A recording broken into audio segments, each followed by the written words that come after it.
இந்த ஷாட்ல தயிர் சாதம் செய்ய போறோம் சித்ரானத்துல. என்ன பெரிய தயிர் சாதம்லாம் ஒரு மேட்டர் ஷார்ட்ஸ்ல வேற கொண்டு வரையே அப்படின்னு யோசிக்கிறவங்களுக்கு அதுதான் தவறு.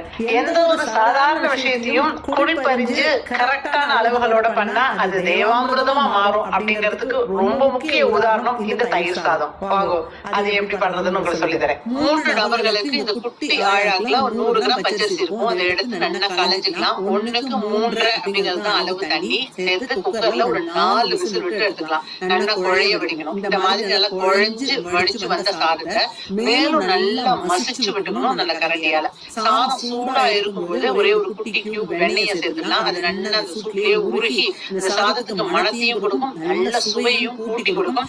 தயிர் சாதத்திற்கு தேவையான உப்பையும் இப்ப சேர்த்துக்கலாம். இப்ப கொஞ்சமா பால் சேர்க்கணும். நம்ம நல்லா மசிச்சு கிளறும் போது சாதம் அப்படியே உருதறியாம வெண்ணெய் மாதிரி போயிடும். இந்த சாதம் இந்த மாதிரி மசிக்க